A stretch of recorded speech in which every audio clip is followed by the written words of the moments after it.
Hello and welcome to an equipment test that might actually turn into a podcast, hopefully. This is like I guess we could call this I don't know if this is a copyrighted term, but like a mini-sode, or well, talking bird or talking dudes, bird dudes. It's like a mini dude. It's two dude special edition. It's two little dudes talking about. It's.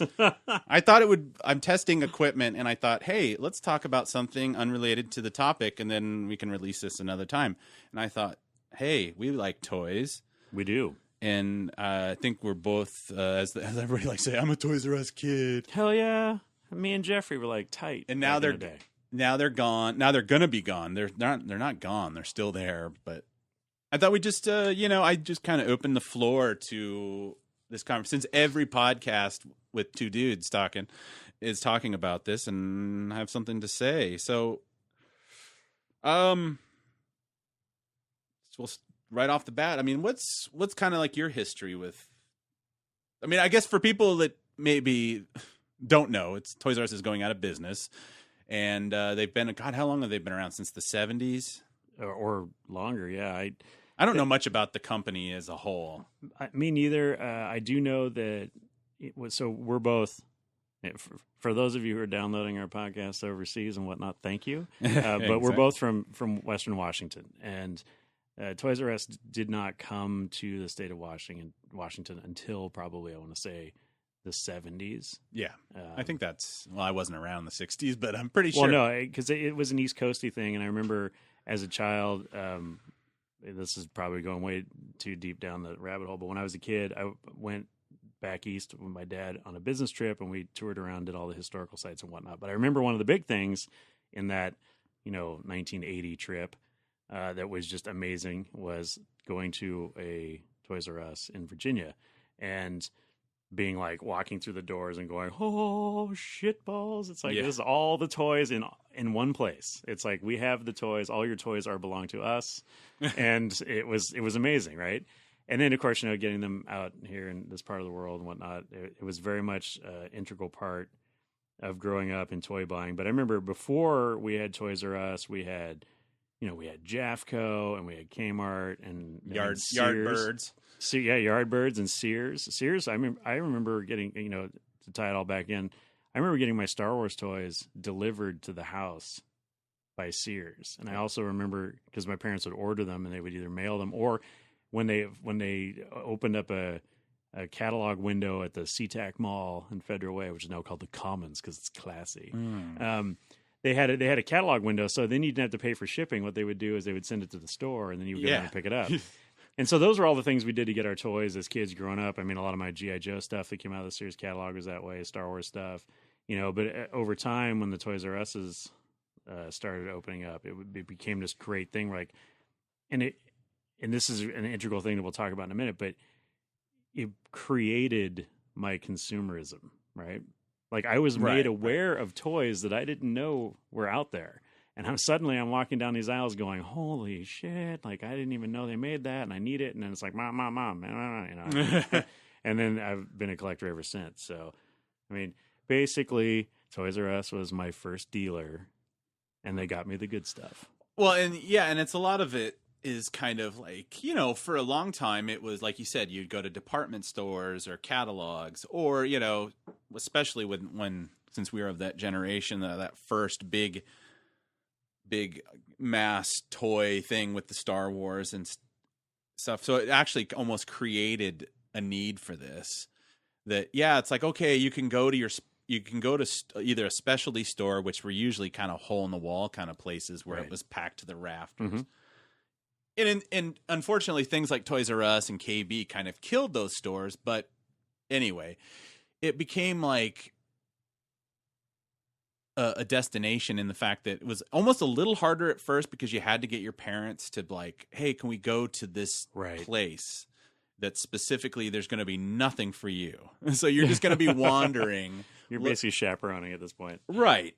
And for me, here in Seattle, I didn't grow up in Seattle, but I grew up on the coast. And so my grandparents lived in Seattle. So once a month we'd come up. And of course you have to pass through South Center, which is there's the largest, highest volume Toys R Us in the state, or is it? Yeah, it's just Yes, it is. Yep. just in the state.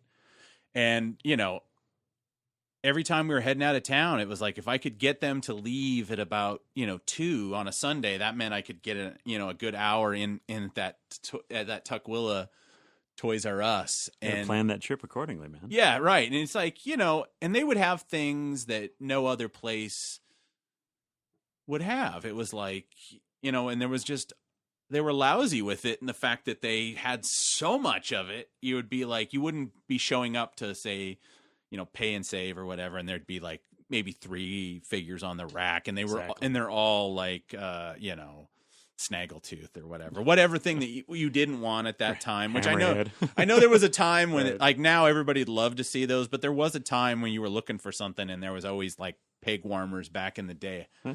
Like I think Obi-Wan Kenobi was a bit of a peg warmer even in the early days, because it was like, why would I want an old man figure who dies exactly suddenly midway through the movie? Exactly. And he's got this goofy cape that rots. Well, they all had goofy capes. Yes. I mean, but to be fair, yes, the vinyl capes are terrible. But Toys R Us is one of those stores that I never stopped shopping at. I've been shopping at Toys R Us for 36 years or whatever, and it's that thing where you're just like, I can't, if I could, and they've transitioned and changed over time, and they moved the location, but it's like, it's even when later on, when I got into video games and stuff like that, it's like Nintendo stuff. That was literally the only place you would go, because there wasn't GameStop. There wasn't any of that stuff. Yeah. The same thing is either buying it in a catalog, or like you say, going to actually the Toys R Us, because they had the video game section. That was the place. Right. And it's just like, I'm trying to come up with something unique to say about this, because it's like I don't have any great forecasting abilities about there's a lot of reasons why Toys R Us is going away. Some of it's the capital company that owns them. Some of it is the downturn in the whole toy thing, about the way kids play, the way, even I don't know how much of their income was geared towards like adult collectors. I mean, those trends have changed. Well, I think, like you say, it's a multifaceted fail, but one of the issues, and I think, I mean, okay, so like companies like Amazon clearly don't have a problem with this, but they come from a place of constant innovation and reinvention. And Toys R Us was as an organization, and I think part of it had to do with the capital management group. They weren't willing to take risks. They weren't willing to invest in it, because when they bought it, it was already, laden with debt and partially failing to begin with. But what happened is that with the rise of course, online shopping and the just the cutthroat competitiveness, the Toys R Us organization did not transition its business model and didn't transition its pricing model to match the marketplace. Just in the last year, they've announced this thing called the Collector's Vault, right? And it's a section of the store that is geared completely towards adult collectors like you and I. It's got, all the McFarlane figures, and it's got the movie tie-in, super collector, highly articulated figures. It's got the Funko Pops. It's got all those things. It's got the Bandai shit from Japan, all the mecha models and like all that stuff. It's a super tiny section of the store. Right? Yeah. They still have these massive aisles of action figures like Marvel, DC, all that stuff that nobody wants, nobody buys, except a few collectors like ourselves. Yeah, I'm not seeing, first of all, like you say, the kids aren't playing with this stuff. Kids don't engage in their fandoms the way we do, right? It's all on a phone or on a pad, and there isn't really like a lot of connection to toys in the sense of play value anymore, really, right? Most kids just want to do video games, do video things, do electronic things, and and that's a function of the society that we live in now. Because when you and I were growing up, there was like 8 channels of TV, and that was it.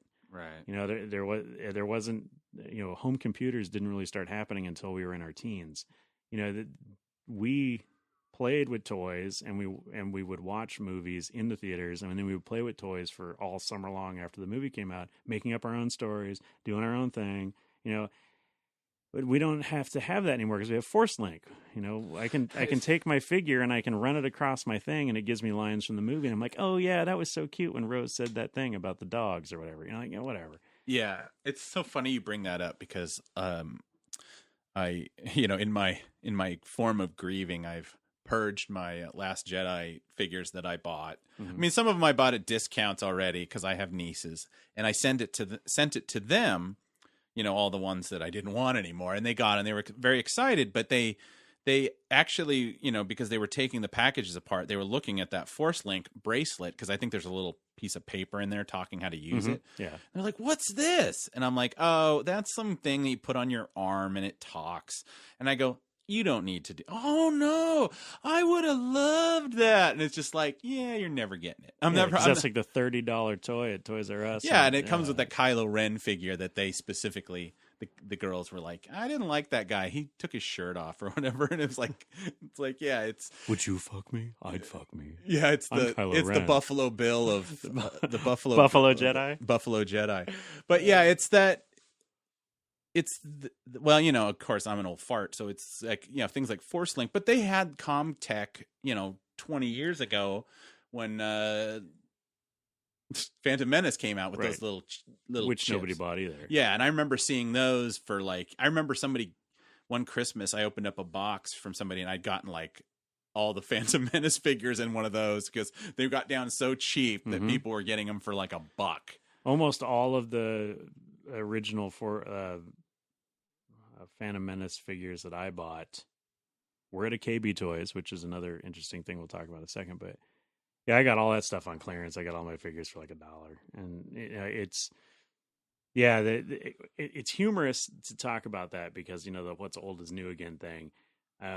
I did a seasonal rotation with Hasbro retail merchandising over the previous Christmas, and it was interesting talking to some people who work for the company and who've worked for the company for a long time. They didn't even remember the Comtech. Right?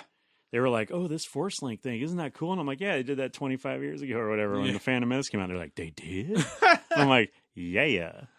And it's the same thing. Like, okay, so here we'll dig back down into my past as well. I used to work for Amazon.com, and I worked for them in the late 90s when the company was 3 years old. Okay.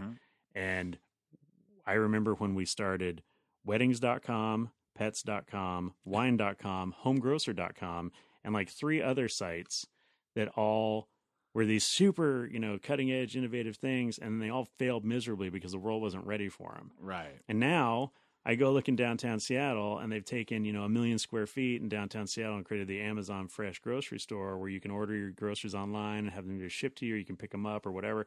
And everybody's like, isn't this such a great and new and innovative thing? And I'm like, yeah, you're the same assholes that wouldn't buy from homegrocer.com in 1998, and you almost killed the goddamn company. Yeah.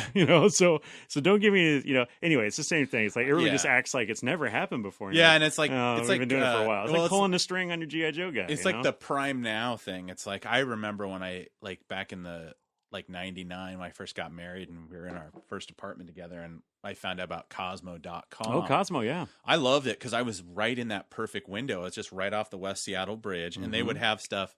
I would just literally sit there and surf because they were terrible at pricing, so they would always accidentally underprice things. Right. So I'd be like some new video game that was supposed to be $60 and they'd have it marked for 20.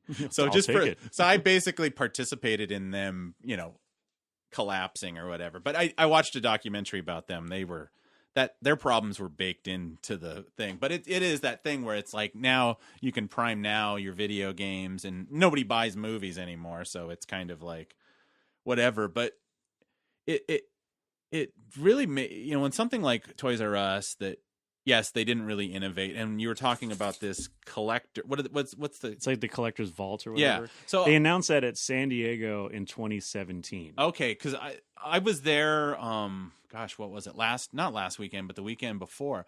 That's the first time I'd ever even seen that. Right. We were just wandering because we went into the one in Tukwila, which is the closest one, and they hadn't announced that they were closing anyway. It was kind of like that thing where people are saying it's imminent. So all of a sudden we're there on a Sunday, and the place was packed. Everybody Yes. thought they were going to get like Deals. stuff Yeah. handed to them. Nope. And the guy was kind of laughing. The kid working there was just like, "Yeah, we haven't been this busy Since Christmas. Yeah, since Christmas.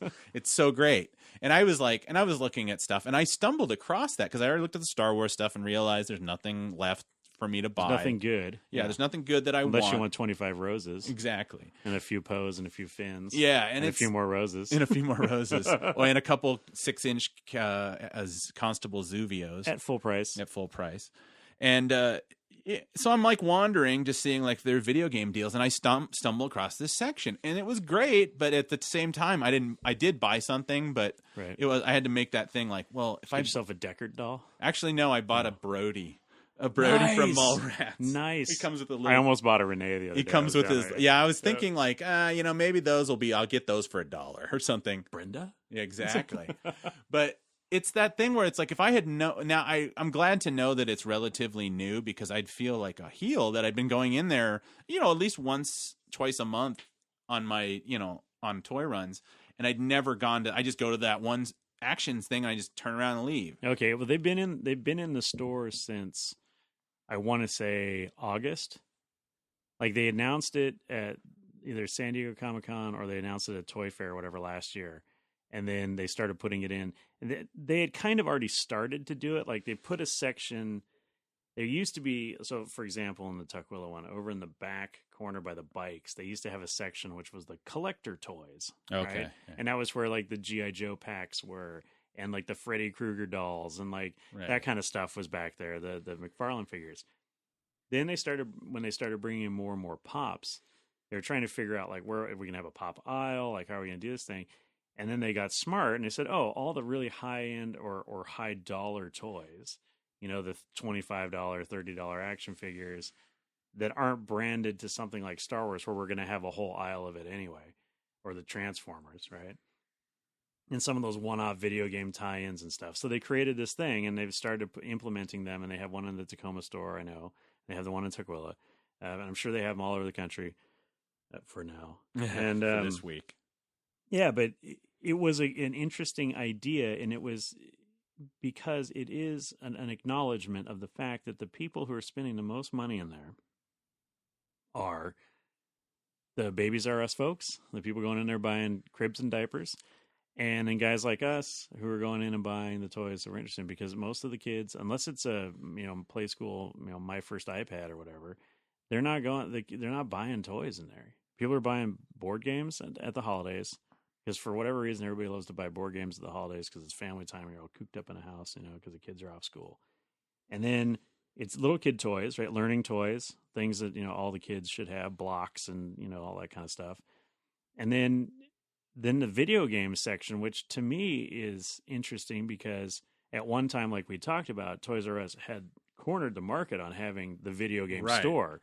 And now with GameStop and places like that, and again, the internet and Amazon and all that stuff, but you have specialized retailers who have a much larger selection. And it's kind of, again, this is a huge multifaceted problem, but you have this thing where we went as a society, we went from having all of these individual small focus retailers, right? You had the record shop, right? You had the bookstore, you had the video game shop, right? You had the kitchen store, you had the guy selling lawnmowers and farm implements. Well, all that shit got consolidated into places like Walmart and Sears and Target and shit like that, right? So we went as a society into these massive retailers that did a little bit of everything, but they didn't do any of it well.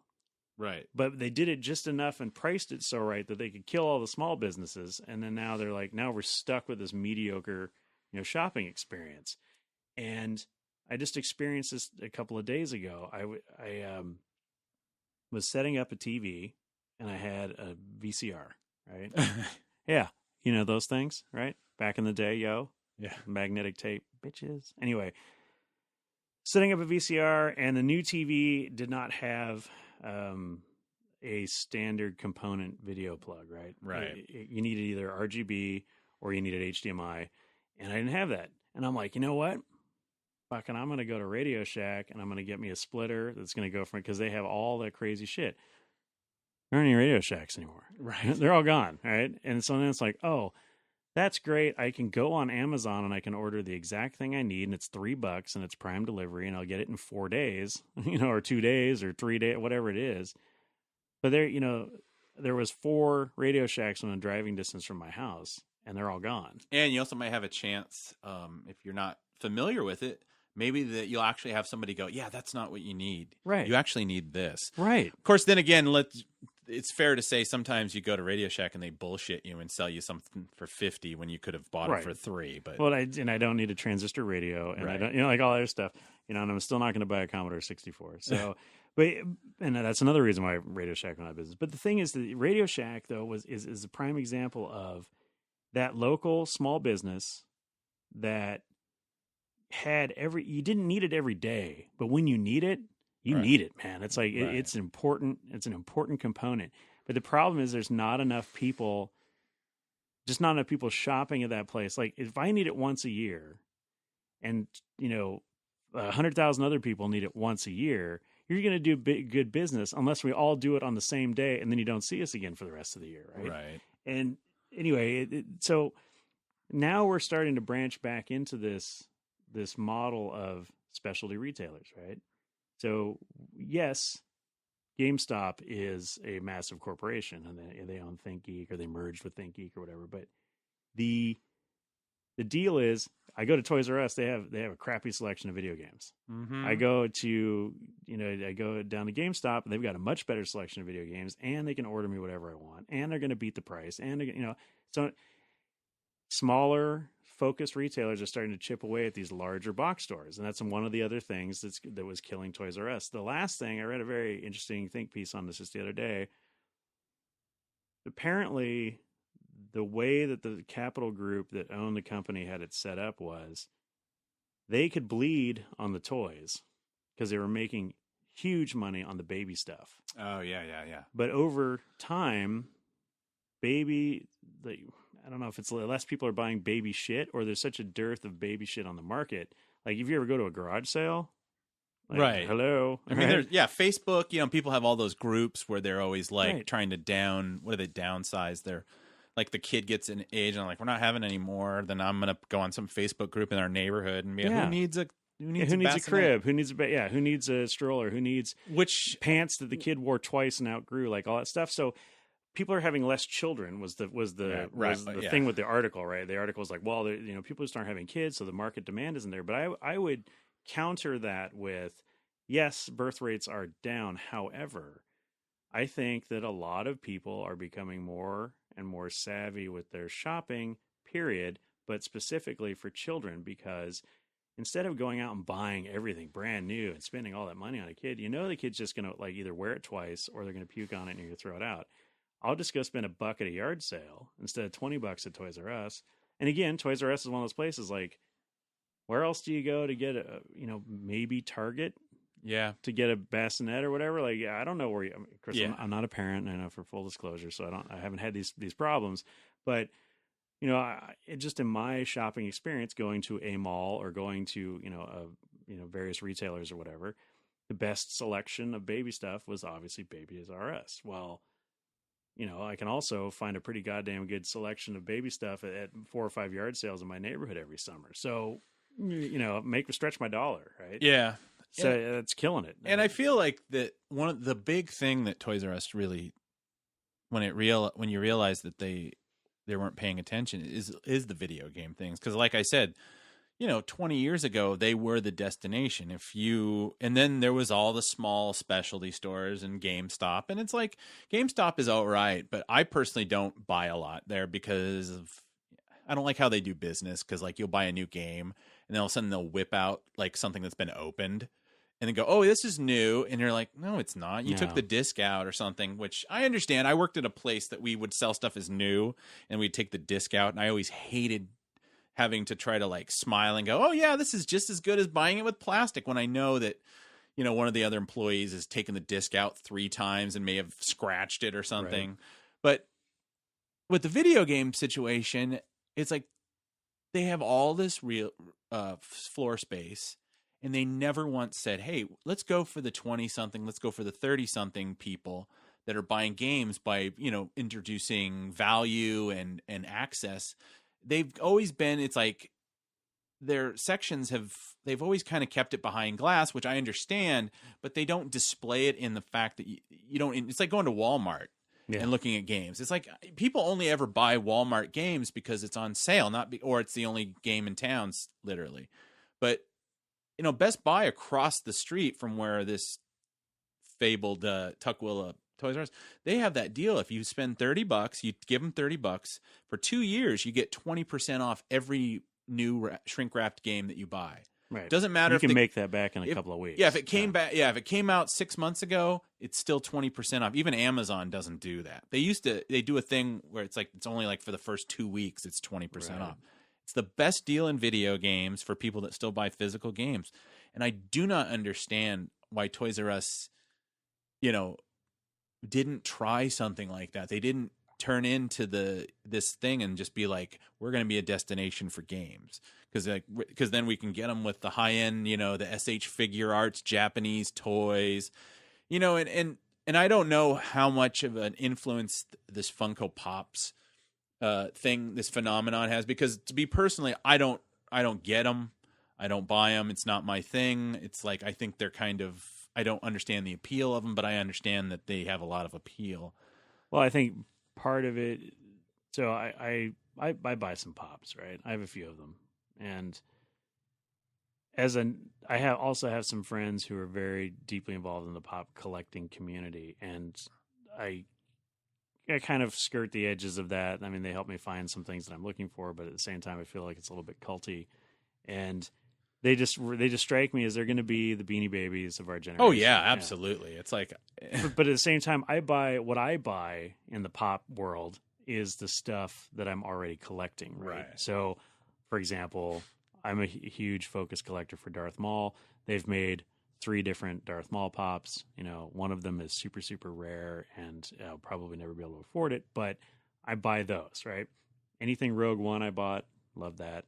They made some G.I. Joe Pops that were fantastic. I bought those because I'm a G.I. Joe guy, right? But I follow some of these people on Facebook, and they're like, if it comes out and it's a Pop, I'm buying it. And there's people that have thousands of these things in their houses, and I'm just like, I don't care about the Disney princesses. I don't care about the cereal box figures. Like, I don't need, a Lucky Charms Pop. Like, they've got everything. Well, and that's the thing. And I don't mean I'm not trying to crap on somebody's collection, but it's the way I see it is that these Pops, they, and I've watched these profiles of Funko, which they're 45 miles north of here up in Everett, is that their whole thing is like, well, we basically can design in-house, and then they get all the templates and all the stuff, and they just send it over to Asia and have it done.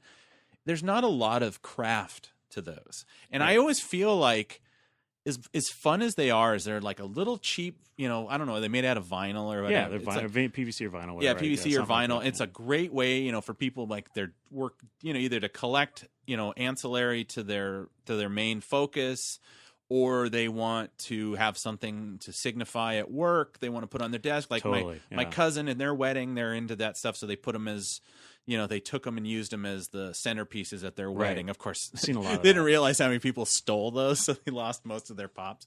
But my point is that I worry that it's like, those things are one piece. And it's almost like in some ways it's kind of like, they're literally like, it's a Pop. It's a thing. It's like it's a pop.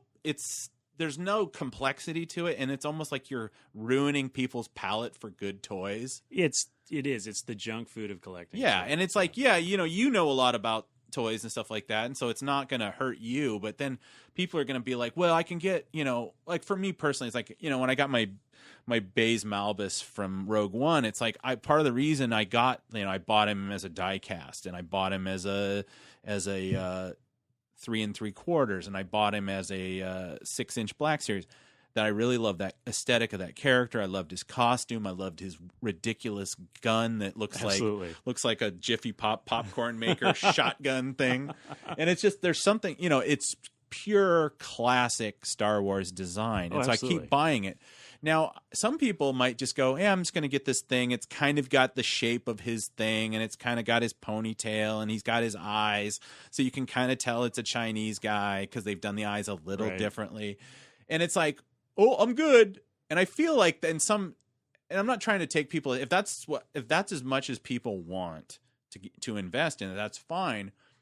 I just don't want people that maybe were on the fence of like, maybe I'll get the Black Series, and it's like, well, this is I can get this for $10, half the price, half the price, or I can get this thing and then I got to display it and then I got to buy a little thing, and it's like, now I'll just get this. Right. And I feel like in some ways it poaches that impulse for people to want to get into what's fun for me with toys, and to me it's like it's the accessories and the sculpt, and I'm kind of a low end collector in the sense that, yeah, okay, you can come up with a beautiful, airbrushed face of a character and stuff, but I'm literally like, oh, they were able to do this at the $20 price point. I like that. Right. And to me, actually, $20, that's not a small feat. I mean, for something that's just going to kind of go up on your shelf or whatever. It's, For years, I resisted the impulse to buy $20 toys, $20 action figures. And ultimately, I got sucked in when The Force Awakens came out. I started buying those Black Series figures, but I never bought. Well, I shouldn't say that. Not never. But I again, focus collecting, right? So when the Black Series Star Wars came out, they made, I don't know, 40 or 50 of them before the movie, before Force Awakens, and they started renumbering and all other stuff, different packaging. I only bought one. It was Darth Maul, part of my collection. Now looking back on all that, I'm like, shit, I should have bought all of them because some of them are so retarded in their pricing. But I never really got into any other stuff. I did buy the Deathstroke DC Direct figures. Again, that's another focus collection that I have. But it seemed like if I was going to be a completist, the price for entry on that shit was crazy. Because you're like, oh, we're going to do a run of like 25 figures. They're going to be $20 each. And you're like, Jesus, man. That's a lot of money. Yeah, I know. It's it's the it's the 40th anniversary Black Series was so awesome. It's so awesome, but it was such a pain in my ass to collect. Yeah, I mean, and this is just me. I mean, I'm probably at the end of the day, I'm probably not a true blue collector because I think of things when all of a sudden when the going gets tough, rather than sucking it up and saying I'm just going to spend $80 for the R2D2. I go, maybe I'll just sell everything else and screw it because I'm not paying $80 for an R2D2. Then they all showed up at GameStop for $20. Yeah, then I got it for $30 at Amazon shipped to the house, and I'm like, I'm complete, and it's like you were going to turn your back on this. But yeah, I think it's getting back to the way that toys are kind of displayed. It's hard because it's hard to know how many people are really out there doing this kind of stuff. Is it kind of a ramshackle small group of collectors? Have we met all the collectors in the Pacific Northwest already? Because it's like we've been in house parties with them all, and then really we're kind of like a dying group of old guys, and there's not going to be like their kids are maybe going to get into it, but we're rarely going to have some rando 22-year-old show up at a Stars meeting and be like, yes, That's it's like, our meetings, I don't think I've ever seen anybody under the age of 30 ever show up. Well, there's one person. Okay. And he doesn't show up very often. He and his dad come and yeah. But I mean, they also have a life outside of Star Wars, which I don't understand that. Okay. Yeah. Not the end of it. It's true. The toy thing, like I said earlier, kids engage in their fandoms differently now. But my question is, when they hit like 30, right, and that nostalgia tickle happens, right? Which I hope that's still a thing that people get, right? Well, that's true too. Like, will they even be nostalgic? Right? And what will you be nostalgic for? Right? Pops, maybe, Yeah, I think Black Series. I think people are always going to collect those Black Series. But. Well, there will always be an inherent collector value in those items, but we look at, so again, we'd spend a lot of time talking about Star Wars, and there's plenty of people who collect other things. I mean, if you ever want to go look at Mark Bellomo and what he does, his collections. If anyone does ever hear this, the Collectible Spectacle is a multi-part documentary. They did one on him. They did one on a woman named Air Devon, who's a G.I. Joe collector. I don't think she's actually alive anymore. And there's a whole thing about her collection being liquidated and what. Anyway, long story. But go watch the one about her if you're a G.I. Joe fan, because that woman had 4 of every single G.I. Joe thing ever made, mint in package, and she was writing a book. But she was one of these super collectors that was so, like, nothing was good enough. She'd been working on this book for like 15 years, and it was like 7 volumes, and she was like, well, I have all these pictures of all these toys, but I want one in a better package. And you're like, you're never going to find one of those in a better package. And the fact that you have a 5,000 square foot house that's packed floor to ceiling with G.I. Joe stuff is, first of all, it's amazing, and I just want to come live there. But you've crossed over from collector to like this weird obsession thing, and anyway. But Mark Bellomo, his collection, he's got a little bit of everything because he writes books about collecting, and so he's got many books published about collecting all kinds of different types of toys, and he's got shit that, again, I never knew was made. Like, did you know that there was a MASH playset? Like, the TV show had action figures and a playset. No. There's this big fold-out thing, and it was the camp, and it had the tent in the center, and it had the sign with all the 3,000 miles of New York shit. Like, never knew any of that shit existed, right? But there are people out there who that's in their wheelhouse and nostalgia. And so they're going to go back and find that. So my question is, we look around, and I joke about this stuff on Facebook, but I see these cartoons and these toys, and everything's dick and fart jokes.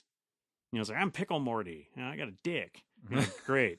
And then it's like, then there's these shit house toys or whatever. What are they called? The poopies? I don't even. Oh yeah. Poopies. Yeah. And it's like, oh, I collect different turds. Right. Well, that's in the. Yeah, it's. I'm sorry, I'm interrupting. No, but I'm just saying, like, what is this generation going to be nostalgic about in 15, 20 years? And I think if of course, if you have the answer to that question, you're going to be rich. But but really, like, look at what is popular now. But look at what was popular when we were kids. There was hundreds of different shows on. Right. We had the Snorkels, and we had the Smurfs, and we had Thundercats, and we had all these crazy shows, Thundar the Barbarian, all that, all those things, He-Man, and each group has its own collector base, and they're nostalgic for that stuff. But I look at what's on TV right now, and I'm trying to figure out, is like some girl who's 10 right now, 20 years from now, is she going to go try and find mint and packaged Bratz dolls? Maybe. I mean, possibly. It's always a possibility. I mean, and I think I think I would definitely hope so. Right. Because even if it's not my jam, it's like kind of like that kind of mindset is like so useful. It's and also because even if they're not collecting something that you're into, I find that just sometimes when collectors get around, at least how I do my things, I'll be hanging out and I'll start thinking to myself, why don't I collect G.I. Joe? Now I can't if I don't have the space or the money or anything. Right. But now I'm interested in it. Now I would buy the Mark Bellomo book, and I want to see people's collections. So it's like that you're always going to get, as long as somebody's collecting something with passion. But my concern is that, with Toys R Us, that having kind of all that stuff in one spot is so important for people to maybe buy something where it's like, I wasn't going to buy, like I'm starting to, like I go to Target and I look around and I start, I always look at the Star Wars stuff, even if I know for a fact I'm always thinking I'm going to find like something that I didn't have and it'll be a third of the price or something. But then I start looking at like the Marvel figures and the DC figures and thinking to myself, maybe. And eventually I'm probably going to be buying some of these because every time I go, they're going to, I did buy, I have this small collection of, figures, like one-off figures from 90s movies or whatever. So now, actually not one-off because I ended up with 5 different Waterworld figures. And oh yeah. And then I bought last weekend I was down at my mom's and I bought a Armageddon Bruce Willis figure. Nice. Which was it was a Hot Wheels thing, but it's like an 8-inch scale thing. And I bought the Alien at the Comic-Con and so I mean it's already whittling away at my, I'm buying new, I'm buying some vintage, and I had said, Star Wars. I was 2 years ago I wasn't even buying Star Wars. I was like, no, I just do the podcast. That's all I need to do. And then all of a sudden now I'm sitting in a room and I'm looking at my childhood toys mixed with my, Black Series helmet and my clone tank that I bought from a dude, and which is so awesome, by the way. yeah, it's I love that. It's actually a Rogue One tank now. Well, yeah, you can put gin in the back. Well, see, I got juice. People won't find this interesting, but it's like missing half of the pieces, but on one side. And the guy I bought it from, Chris, I kind of was like, oh man, wish I had all the pieces. And he's like, dude, just turn it around and display it the other direction. And I'm like, that makes perfect sense. That guy just saved me $100. Totally. Because it's like, it's sitting there and it's like, I'm not going to play with it. I mean, it does have its batteries in it. I can turn it on, but it's, yeah, I mean, as long as I'm just worried that, with Toys R Us is in all these towns, and that was kind of a lot of people would get inspired by that. And so it's just going to be Walmart. It's like, they have to churn stuff out. Oh, yeah. They have such, I don't know, some places, some Walmarts have a lot more toys than others, but traditionally I've noticed that seems to be the toy sections of Walmarts are shrinking. Target, they churn that stuff really fast. It's kind of, butted up against seasonal stuff where it's like right. one week there'll be Star Wars toys, and then the next week it'll be like beach toys. And you're like, whoa, what the heck happened to here? Toys, yeah. So toys are now in the eyes of retailers are now a seasonal thing. Right. So again, when I did this turn with Hasbro, it was, we would work with the toy department managers and all the different stores, and every retailer has flex space, and they have shelves that are designated for overflow and for flex and for hot items, and then they have feature end caps, and then they'll do shippers in the aisle, in the main aisles and stuff like that. Toys gets like at a large Walmart, they'll get like 4 short aisles. Okay. One half of one of those aisles is all Lego. One half of one of those aisles is all Nerf. And then you have 2 aisles of girl stuff, or, 2 halves of an aisle. So 1 full aisle of girl stuff and 1 full aisle of boy stuff. And then they'll always have year round, they'll always have an aisle of like baby and learning toys, because that's just year round stuff. Because, Christmas comes once a year, but babies arrive every day. And then, but the toys are always next to the seasonal section. So in the summertime, like you say, you've got water toys and, pool party shit and floaties and all this other stuff. And then in the winter, it's sleds and toboggans and whatever. But they clear out the entire garden section at a Walmart and turn it into a toy section during Christmas, because that's the seasonal thing, right? You're planting plants in the summer, you're selling toys in the winter. Right? And that's kind of how they look at it. And so, again, if Walmart, just as the example, if Walmart represents a significant portion of the purchasing power in the marketplace of toys, the way they do it is, it's like so many things, like we talked about with the large box stores, they go lowest common denominator in the sense of what's going to sell, right? What is the thing that I can push the most of out the door? And they may give you a chance because your name is Star Wars, but if you don't do it very well for very long, they're going to clearance the fuck out of you, and they're not going to order it again. And that's what we saw with the Forces of Destiny toys. But they're going to do like, what's the most selling thing that DC has or Marvel has, right? Oh, it's Thor and it's Spidey and all that stuff. They're going to push all that. Star Wars may work, but Star Wars, and I blame Hasbro a lot for the way the Star Wars toys have failed. But Star Wars, at least recently, has this, I'd say probably the last 20 years, maybe 15 years, they have this notorious habit of either repackaging figures we've already got, like, ooh, look, it's the same, Uncle Owen figure, but he's in the 40th packaging, and he's in the weird bubble pop, and he's in the one with this guy on the label, and like, oh shit, but it's the same figure. Now he has a chip in him, you can... Right, but I will say the one thing about the Force Link toys, okay, we've kind of ripped on them a little bit. Those, because they have the chip in them, they're actually all new sculpts. Every single Force Link toy, that's true, is a new sculpt. So even if you take even though we got 75 Poe Damerons, if you take this Poe Dameron toys from the Force Link line versus which is the Last Jedi versus the Force Awakens line, all different figures, even the pilots. So anyway, but the thing is, like, you get the repacks, but then the other thing they do is they do this stupid case thing where they have you get 5 roses, and then you get 1 Stormtrooper, 1 Luke, 1 Emperor. Like and then it's like, oh, I need to get 25 gins, and then you get one Zuvio and one whatever, like, and then but that's in the 3 3/4. In the Black Series, you get all the Zuvios. But it's one of those deals where instead of just giving me a case of, if you make 8 figures in a run, give me a case of 8, one of each. And then let me buy multiple cases as a retailer and I can put them on the shelf. What they're doing is that they're putting these figures out, and I don't know if it's on the direction of Disney or Lucasfilm or whatever. Like, you have to have all the Rays and all the Roses and all the Jins, and we're gonna sell these toys, because I don't think that if anybody actually sat down and did an analysis of what is selling and the units that are being produced versus what's actually being sold and then what's having to be clearanced, I don't think they would continue to do the thing if they were actually looking at it. But it's a Hasbro business model, and they do it for all the lines, not just Star Wars. So like the Thor Ragnarok figures, for example, the character Hela. Oh yeah, it's like was really the hard. 1 in 20. That's the hard. Everybody's talking about that online, and it's like I haven't even seen that figure, but it's like, well, people are going to want that because yeah. it's one of the better looking characters in the movie, and the figure is amazing.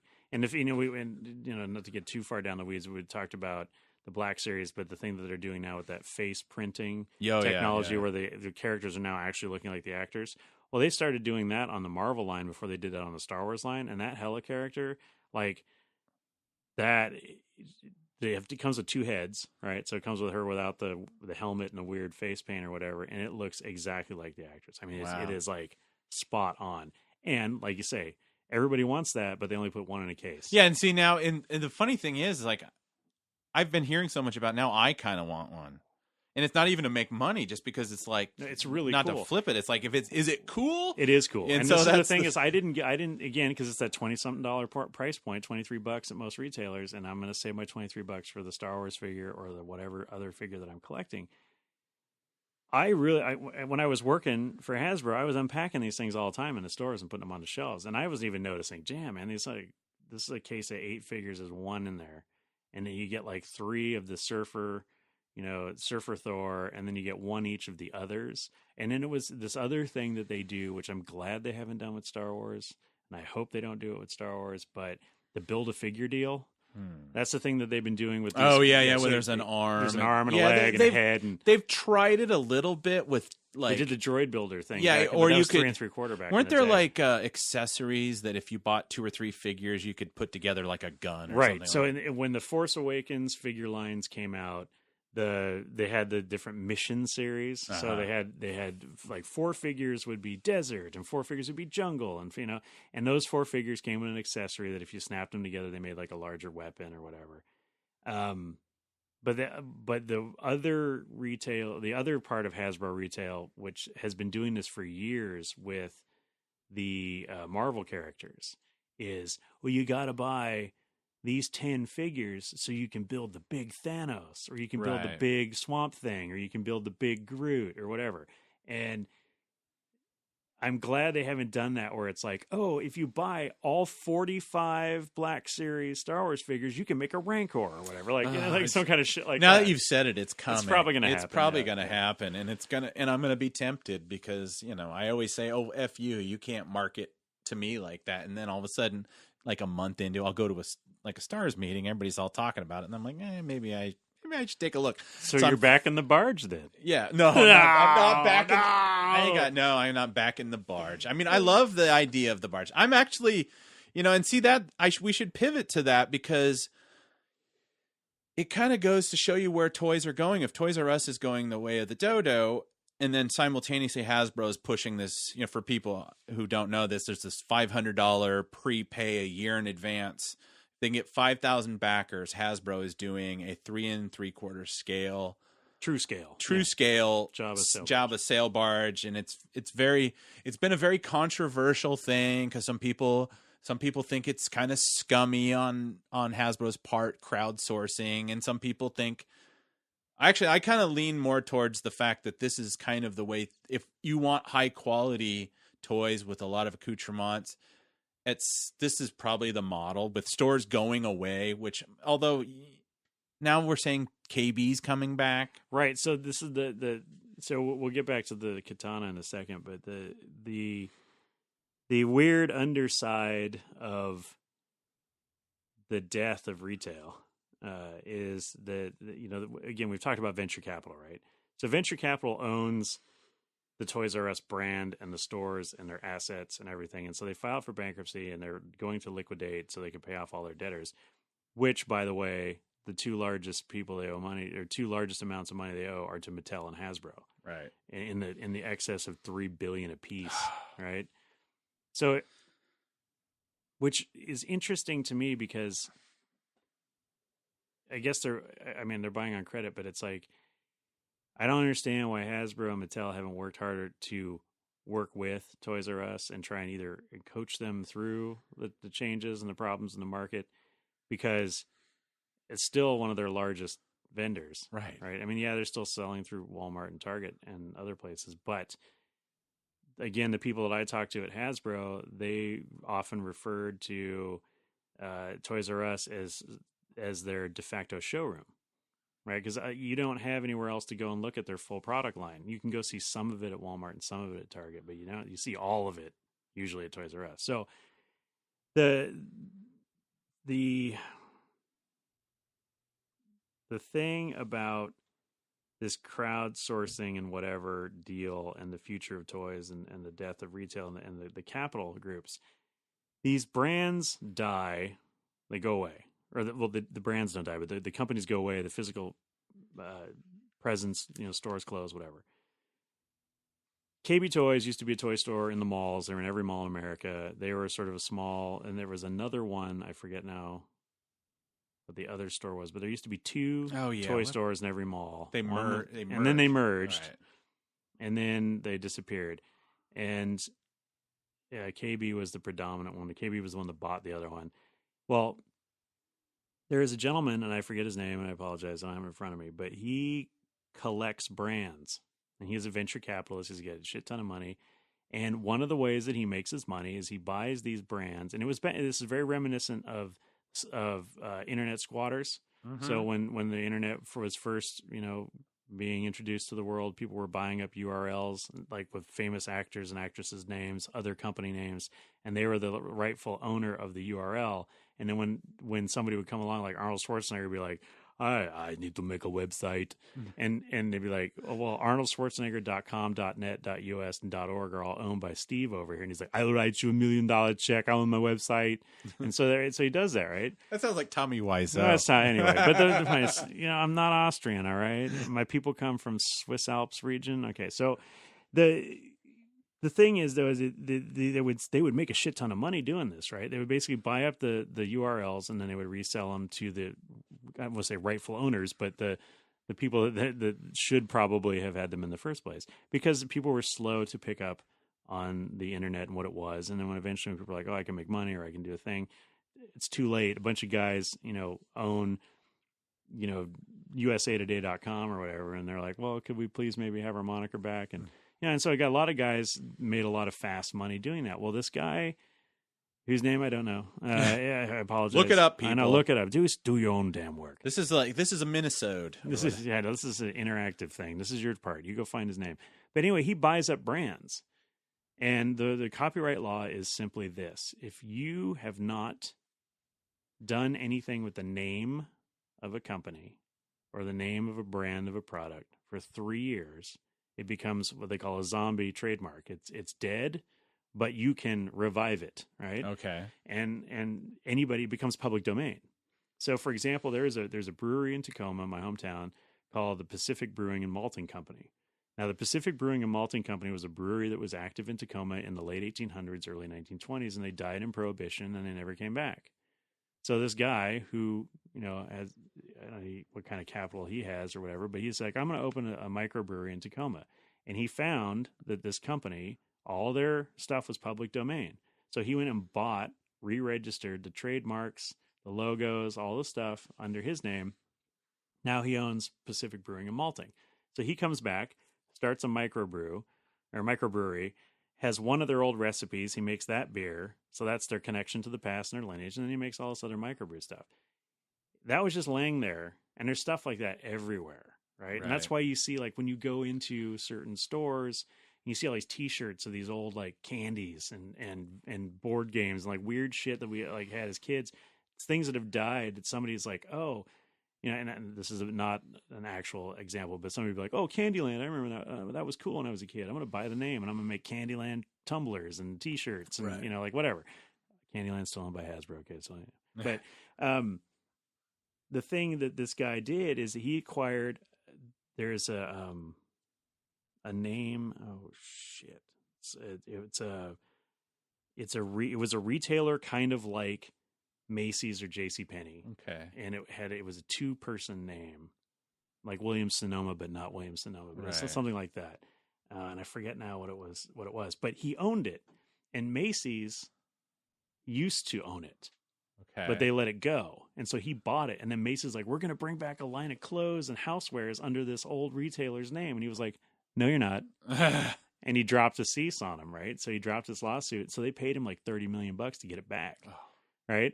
So he's like, sure, no problem. It's all yours, right? And so he's over here counting his money. Well, in 2016, he acquired a whole bunch of other brands as part of a larger portfolio. And one of them was KB. And he was saying, you know what? We need to bring back, this was just sort of in his mind. He was like, I want the KB brand because I think we should probably try and consider bringing back toy stores again, right? And he sort of had this 4-year plan or 5-year plan to bring back KB. And then, you know, Toys R Us announced that they're closing doors and they're going out of business. He's like, well, fuck it. I'm going to save the toy store industry. I'm going to bring back KB Toys. And so he made an announcement at probably, I don't know, about a week ago now, right around, you know, St. Patrick's Day or whatever. And it's all over the internet. Everybody's freaking out. All of our toy guys that, you know, that we hang out with, they've been reposting. And it's kind of like, this dude's the knight in shining armor, man. He's ridden in on the white horse at the last minute. He's like, don't worry, geeks. Yeah. I've got you. You know, and like, I have taken care of my peoples. And of course, he's going to make $1 billion on it because he can. And that's what he's really all about. But at the same time, there's a vacuum in the market now, you know? And it's an interesting time because they are, you know, these malls are dying. Mm-hmm. And then, you know, just high-end swap meets now. Toy stores were never, Toys R Us was never like, they were always like a block or two from the mall. Yeah, anyway, they were anchor retail. Yeah. So they were never really subject to that, but it's kind of like, well, now you can't really buy toys at the mall. So it would be nice. I don't know what their goals are. They're going to, we're going to get toys back in the mall. I mean, the only toy store I could think of is like the Think Geek. Right. Which, you know, that's actually the perfect model for what a toy store should be now. Right. Because every mom and dad in America is going to go down and get a set of blocks at Walmart. Right. Because their kid's going to thrash them and play with them out in the yard. But the people like you and I who are collectors and we want that unique or interesting thing, we want the Death Star waffle maker, right? You're not going to get that at Walmart. You get that at Think Geek. And they've got a niche. But I also find that it's an interesting, we talked about, we're going back now to the specialty shops. The thing with the toys and other deals is that all these companies started online. They were online clearinghouses. And now they are starting to go back into the retail space. I remember, again, 20 years ago when I worked for Amazon, they were like, we're never going to have a retail presence. We're never going to have brick and mortar. We're the new model. We're the new thing. And then now we have Amazon stores all over the place. Right? Yeah. I mean, they basically, with Amazon, it basically serves as a very expensive form of advertising for the company because it's like, it's well. Again, so the biggest problem we had as a startup and as an online retailer was dealing with the customers because they had a thing where and it's a very real problem, is it conceptualizing what a product is when you can't hold it. Right. You say, well, I'm going to buy a book. I don't care what it looks like or whatever. I don't care. But we used to get people who would complain because, I spent $25 on this book, but it's only 40 pages, like a little tiny thing. And it's like, okay, and we would try as best we could on the website to say the book is 4 inches by 5 inches and it's a 1/4 inch thick and it's this many pages and blah, blah, blah. But again, you can read that stuff and cognitively say, oh, it's a small book. But when you get it in your hands and it's a really small book, you're like, that's really small. I don't know. Why did I pay $40 for that? That was a large portion of the customer complaints that we got. Like, I bought this thing. I thought it was going to be something else. And so one of the reasons why Amazon has moved into a retail brick and mortar space is specifically because of that, because they're trying to sell technology. They're trying to sell the Alexa thing or whatever, and the Dot and the Echo or whatever the fuck they're called. The Big Brother toys. Yeah. But they can't, you can go online, you can watch a video, you can go watch your boy on YouTube, do the Alexa perpetual motion machine or whatever. But again, they want people to come in and they want people to play with it and they want people to talk to it and they want people to interact with it. And then they can say, oh, okay, I'll buy that. And yeah, but you don't need, 6,000 square feet of retail space for that. So we'll fill the rest of it with our best selling books. And so now you're in this retail space, but it's a showroom. And that's what Toys R Us was towards the end for toy manufacturers. You can go on Hasbro.com all day long and buy shit, at discount or whatever. You can go on Amazon and buy it at super cheap and it's there the next day. But you don't get the full collection. It's not all in front of you. And you don't get to touch it. Like, you don't actually get to hold it and look at it, and the pictures on the internet can only get so big and you can only zoom in on them so far before you realize that Poe Dameron looks like a drunk bum in his first iteration as a 6-inch figure. It doesn't even look like the actor. It looks like some guy that rolled out of bed. It's like, hey, we're going to fight a rebellion. Yeah. Anyway, these are the problems that people have. Like, it's still a tangible experience. Shopping is always going to be a tangible. Yeah. Yeah. It's tactile. Tactile. Yeah, that just sounded weird in my ears. It's like trying on clothes. I go to the mall and I try on clothes, and then I know what size shoe I wear from Nike, which is different from what size shoe I wear from everybody else. I know what waistband size pants I can buy from Levi's versus what waistband size I can buy from Walmart or Target or whatever. Anyway, but then I go online and buy that shit because I can get it cheaper. Right. We are more and more going back to the model of retail space as showroom. You used to go buy a car. You would go into an office, a 600 square foot office. They'd have one car and a desk and a big fat book. And you're like, I want that car, but I want it this color. I want this interior. I want this engine. And everything was built to suit. Now they make 4 packages. You'll get the heated seats and the rear window defroster and the air conditioning in this package, but you'll get the nice wheels and the leather seats and the whatever in this package. And they use statistical models to create vehicles now, right? And so now you have these massive lots full of these cars, and they're hoping that you'll buy one of them. Instead of getting the car you absolutely want, right, you get a car that you mostly want, right?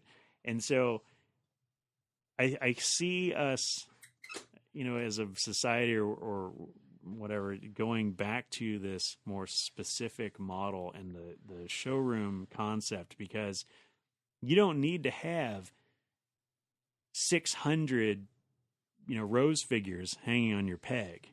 What you need one of each of the figures there. You go in, you say, I love this set, I would like to order all of them, please. And then they either send it to your house or you come down next week and they'll have it, or if they have it on hand, they can give it to you right there. But instead of guessing, the girls are going to love it, we're going to make 6 million Rose figures, and all the little girls are going to want a Rose figure. And picking on Rose. It's every store I go into, it's all that's left. She definitely is. She's the peg hanger. Yeah, peg warmer. For this particular movie, she's the peg warmer. Last one, it was Jyn Erso and Cassian Andor. Nobody bought Cassian either. And in this one, nobody's buying Finn and Poe, but they're not buying them at a lesser rate than they're not buying whatever. Anyway, yeah. So, but the point is, instead of making a guess, we're actually fulfilling the demand. Yeah. And here's the thing: is we're making also in these decisions about the 1 per 20 case, like with the Hella figure, or 1 per 8 or 16 or whatever the fuck it was. The thing is, the retailer, or not even the retailer, the manufacturer is making a determination about collectability, right? Right. And this is one of the things that I hated about comic books in the 90s, and I hated about baseball cards and all stuff, is like everybody says it's collectible, but it's really not collectible, right? Yeah, It doesn't matter if, I mean, it does matter, it doesn't matter, but it's like, it doesn't really matter if you think, if you even liked Hela in the movie, right? It doesn't matter if you thought she was the coolest thing. Hasbro has made the determination that she is the most collectible figure. Right. Right? By just the virtue the sheer, of virtue of having only manufactured a few of them. This goes back to our, as kids, we bought and we played with Star Wars, and now we go back and we look at Star Wars. And the thing is that there was 1 billion figures manufactured by Kenner between 77, 78, and 86. Okay? 1 billion of them. And yet we still can find collectability in that because there's different levels of collecting. Everybody's got, you do, I do, everybody that we hang out with has all those, has whatever figures are left from their youth that their parents didn't throw out or sell at a garage sale. Those of us that were lucky enough to have parents who cared about us and put them in a box and hung on to them, right? We have these beat up trash figures and we cherish the shit out of those, because that was my childhood toy. Would I like to have one mint on card? Of course. Right? Yeah, right. Can I afford it? No. Right. So there's 1 billion figures made, but how many are still in the package? Right. And so the market takes care of itself. The product takes care of itself. Make 1 billion Star Wars figures now, but make an even number of all of them so that the collectors and the people who want to buy them can buy them. Instead of you having to chase down a Fenn Rau figure in Europe for $400, and then it turns around 2 months later, you can get it for 10. Right. But yeah, you're right, because what happens, and like I said, we have been picking on the Rose figure, but she is the peg warmer. When you do go into a retail situation and you're buying something for someone else, when you see that there's a glut of a certain figure, your mind immediately devalues that figure anyway. And you are looking for there's only 2 of these. Maybe I'll get those 2 of this. So it's like they again, you're right. They're not only picking what's going to be collectible, but they're already picking their peg warmers. Right. It's like they're going, oh, we're going to have this, the new characters and stuff. And then I don't know. I mean, the sculpts are so bad, and it almost feels like. I would never say that they were purposely trying to kind of. You think they're trolling the collectors? Right. Yeah, I wouldn't, not saying that, but it just feels like, it's one of the toy podcasts had said, they didn't like the fact that a lot of the Force Awakens figures came with these weird accessories. Right. Like the Phasma had a thing that looked like something like a bandsaw or something. Right. Yeah. There was a chainsaw thing. Yeah. She doesn't use in any of the movies. And someone said, well, how much would it cost? Would those figures cost if they didn't include that? Could they get them down to a $6.99 or a $5.99 price point? Well, jump ahead to The Last Jedi. Now they'll have a chip in them. They'll have a chip in them, but they're the same price. You don't get any. You don't Now you don't even get accessories. Yeah, Half you don't even get get come with shit. Yeah, my Luke has no lightsaber. Yeah, has no lightsaber because that would be a spoiler. Because that'd be a spoiler or something goofy thing, or half the figures don't come with guns anymore. Or we're not allowed to do that anymore. Yeah, exactly. Thanks, Disney. But yeah, anyway, we should probably wrap this up because I felt like we needed to at least talk a little bit about. I mean, I don't think there's anything that's going to save Toys R Us. I mean, obviously they've made, but clearly not. But again, everything has a second life. So we see the rise of the KB brand again, or the threat of the rise. I mean, this guy could also be a world-class bullshitter. He could also just be trying to get somebody to pay him money to get the KB brand back or whatever. Because supposedly Toys R Us owns that. So I don't know if he's trying to throw a wrench in the works of the the liquidation process or what. Anyway, my hope is simply this: I want toy stores. I still want bookstores, for Christ's sake. Right. And I'm glad that Barnes and Noble hasn't completely died yet. They're the last retailer other than used bookstores, and I absolutely love used bookstores. Don't get me wrong. Half price books is like my spirit animal, but. I just hope that we haven't moved into a post-play age and a post-toy age. and I'm very scared that this might be happening.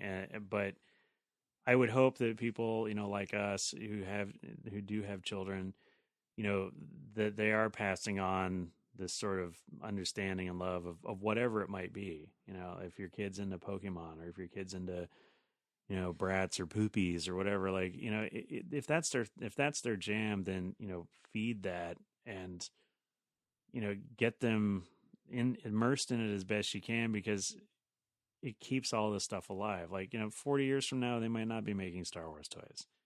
And there could be some other weird, crazy nostalgia thing, but everybody's going to be nostalgic for something. I just hope that we're not grinding this down to too fine a point where people are like, I'm going to collect an iPhone 4 because that was my first phone, and then people are going to do that. And you get this weird technology collection thing, which I know there's a lot of people. Oh yeah, there tech, definitely is. Yeah. But I think, is that on the rise? Is the toy thing going away and the tech collecting going up? Oh, well, that's the thing. The only equivalent I could think of is like game collectors, which is a thing that I've never been able to get into, because I'm kind of like, once that window of a game is closed, I'm kind of like, except for very few, like, the things that made impressions when I was younger, say like Super Nintendos, and so, which I was already in college when those was around. But hey man, but yeah, it's like, you'll see people and they have thousands of games. And again, if somebody wants to collect iPhones, that's fine. But I think toys is, at least but that has a lot to do with an umbrella of like, are we going to have movies that are going to, if everything just keeps getting kind of, it's going to be Ready Player One. Yeah, it's all kind of intersectional franchise thing, and then it's all determined by who legally could do that. So it's like Ready Player One. I don't even, what's their entire merch? I don't even know if that's a thing that would have merch, because you'd be selling other merchandise, right? Other franchises merchandise, unless you want an action figure of a kid sitting in a trailer in Ohio with a VR headset. Yeah, and it's kind of like, what's the playability on that? Yeah, I just hope they keep making Star Wars figures, and of course the people are talking about the the vintage series is coming back next month, I guess. But even then, I'm not really excited about what the first run is. Well, the first run is I think the first 10 figures they announced, 8 of them are repacks. Yeah, and all they are is, so for those of you who don't follow, the vintage line is a highly detailed, highly articulated 3 3/4 versus the 5 POA standard, and what the line that is carried forward, it wasn't called the vintage series, it was called the Walmart exclusive Black Series, which was basically the vintage line for the last however many 5 years or 4 years, whatever. So what they're doing is the next line that they're going to release is going to be mostly repacks of stuff that if you were a Black Series 3 3/4 collector, you already have a couple of. Right. And they're all going to be peg warmer characters. They're going to be Rey, and they're going to be Jin, and they're going to be Rose, and they're going to be Poe and Finn, and like 4 other dudes. And then I think we're going to get something cool like a Tarkin or something. But right. No, Tarkin's part of the 6-inch series. Oh yeah, Tarkin's the 6. But they're going to actually only have 2 other characters. I think two new, like completely new, brand new. So you're kind of in, again, this whole thing we talked about, the repacking, the repackaging. It's like, I have a Darth Maul action figure that has been re-released like 6 times in different packaging. And of course I have all the packaging because I'm a Darth Maul guy, right? But the packaging a lot of it doesn't even feature Darth Maul. It has to do with like, is it Power of the Force 2? Is it Power of the Jedi? Is it this? Is it that? Some of the sculpts change, some of them don't. I know if you go to Jedi Business, they have all the pictures of all the different sculpts, and some of them change slightly, and the paint jobs change slightly. But for the most part, it's the same damn figure over and over and over again. And I'm getting some fatigue on that. Like, I want new figures, right? And they did do a couple with the Rogue One set. They did a double set with the version of him from the Rebels cartoon, which is great. But for the most part, do we, unless you're a super focused collector, and I would like to think that there are super focused collectors for Rey and for Jin and for Poe, but for the general collector, and this is the thing, kind of going back to what we were talking about with the showroom, I want, if I'm a collector, in air quotes, and if I'm a completist, air quotes, whatever, I want one of each of a line, right? I don't want to have to buy a case which has most of the line and then 5 of one figure in it. And I think that goes back to my argument earlier about, just give me the option to order what I want. So if I'm not a completist, right, I don't have to order a case. I can buy one figure or 3 figures, or if I only collect the ladies of Star Wars, or if I only collect aliens, or if I only collect, I know there's guys like Armored Imperials, that's all they buy, stuff like that. Let the consumer make the choice. I mean, with the technology that we have today, and you could probably order a custom figure and have it to you in 10 days, like a totally custom figure if you wanted to. So if you've already said, okay, we're only going to offer 10 figures in this line and we're just going to fulfill based on orders, we're going to make, say, a couple thousand of each one, and then we're going to kind of see where the trends go, and then maybe we can hedge our manufacturing instead of saying we're going to manufacture 1 billion roses and then we're going to only do 1,000 Luke in the Octu outfit or whatever. Right. And then now everybody's running around going, where's my old man Luke figure? I need my old man Luke figure. And you're like, nope, but we got 5 roses for you. And that kills the retailer, though. And again, really quickly, it goes back to this whole thing, a reason why Toys R Us is dying, and the reason why toy sales are really weird right now. A lot of people are saying, well, toy sales are down, action figure sales are down, and there's a tendency to blame the consumer, but I don't really trust that, because the manufacturers are making decisions about unit production, and then they're pushing that on the retailers, and the retailers are either, I don't carry Star Wars and I miss out, or I buy the complete offering from Hasbro and then take it into shorts because they made a manufacturing decision of characters that suck, right? Or characters that but characters that people aren't collecting, or that they're not as popular as they thought they would be. Right. The fact that you still have at the Toys R Us in Tacoma, and I know that same thing at Toys R Us in Tukwila here in Western Washington, that you have 10 to 20 Constable Zuvio Black Series figures still on the shelf, okay? That's a 3-year-old toy.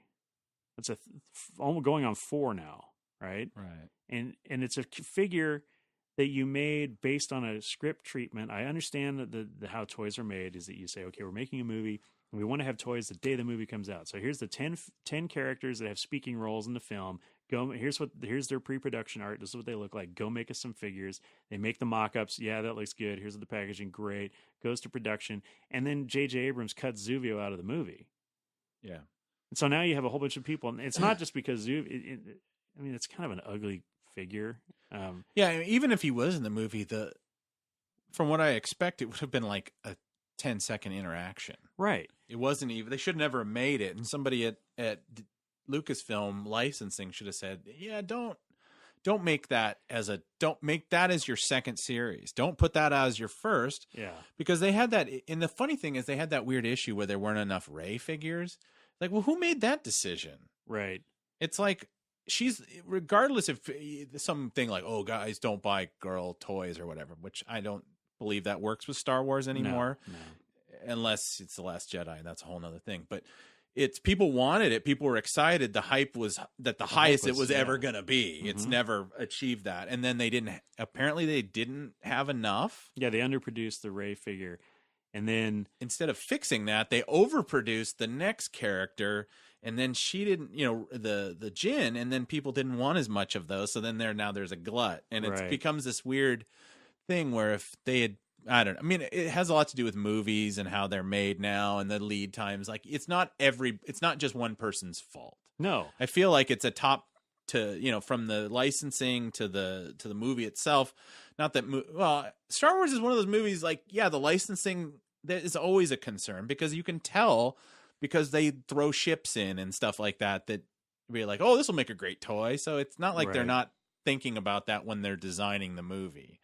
It's kind of... Well, that's why we have to get a repaint of a Stormtrooper every movie. Right? Exactly. It's like, oh, okay, so now we can sell the same Snowtrooper, the same First Order guy. Oh, I'm buying that Dusty Trooper from the Han Solo thing. So hell yeah, the Pimp Trooper with the big fur jacket. And that one too. Hell yeah. Oh yeah. Oh yeah. 6 and 3 3/4. Oh yeah, man, Pimp style. I shouldn't even say that. And here's that other thing we were kind of talking before we started recording about, now that Star Wars is kind of, I feel like I kind of got shit on by Star Wars or whatever. And now I'm kind of in this weird place. Do I go and see Han Solo the first weekend and say, hey, make a thing for like, hey, we kind of want Star Wars that has a respect for what came before it? Or do I not go for a week and kind of like say, hey man, this is what happens when you tick off the fans? But then again, with on the toy side of things, it's like part of me wants to get my, my Alden Ehrenreich Han Solo Right. and my new Lando and all that stuff, and then part of me is like, well, everyone's saying that they've already written this off, so I can get this stuff for a quarter of what they're going to sell it for in a couple weeks. Why would I do that? It's like, or is it going to be like, oh, we only do one Lando per case, or we only do That's going to be the thing. we only do one Pimp Trooper per case, and you're like, I'm on like, these Tacoma toy traders like, oh, trade you 2 Revens for. Yeah, exactly. It's going to be one of those. Yeah. It's so true. And I look at the first run of the Black Series, the new Black Series that's coming out. And I don't know what the unit per case thing is, but you get Lando, Han, Brenda, the chick who looks like Brenda from 90210. At least her figure does. The actress doesn't. I do like her bangs. Yeah, she's got like this weird mini skirt thing and whatever. It's like all she needs is a fashionable male shopping bag. But Customer's always an asshole. Customer's always an asshole. But then you've got like Pimp Trooper, and then you've got the Tarkin, and the Tarkin is gorgeous. Yeah, and he comes with the interrogation droid. Yeah, the calipers. Whoa. And yeah, I mean, it's going to be a great run. I just don't want the Ehrenreich or Brenda, but I'll bet you it's going to be 4 of those, and then the other 4 guys. My secret hope, and we won't get into the Han Solo thing because that's all. We should probably do a whole nother Minnesota about that. I want kids to be like into that movie, and I want people to go, hey, I can, because they know that they're stuck with all this Last Jedi. They're stuck with the Rogue One, which I think the Rogue One stuff was great. Me too. But the Force Awakens stuff was eh. So I want kids to be like, I can get into this because there's only 5-6 figures in this line, and I'm complete. And maybe like that. Unfortunately, that god awful $99 lay in the bed Millennium Falcon abomination. I'm not gonna buy. I wouldn't buy that thing for $10 because it looks. Was that the one with the Nerf on it? No, it's a new one. In the original, the original Falcon where it doesn't have the notch in the middle and it's blue, and you can have it. You can't. It only fits one figure in the cockpit, and there's no. It's definitely not the Legacy Falcon. It's not even nice as the Kenner Falcon. It's not even as nice as the Force Awakens Falcon, which apparently, if you shop around, you can find. But it's the version of whatever, if this is the Falcon or it's a different ship. Anyway, but I'm saying that kids can get in there and they can be like, this would be those kind of situations with it's a small run and they got like, it's the stars of the movie. Mm-hmm. It's the people you want to see. Right.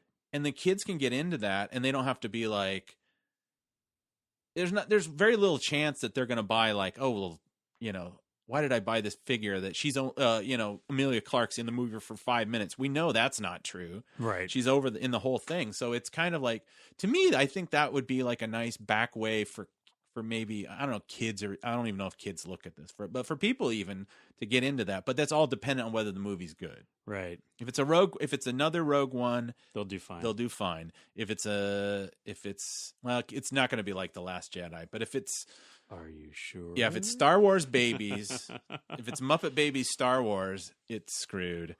But I think we should do that because we're almost doing a full episode. That's cool. Yeah, let's. This is an episode. And hey, if you heard this, you know where to find us, and we'll put that on. So thanks for listening.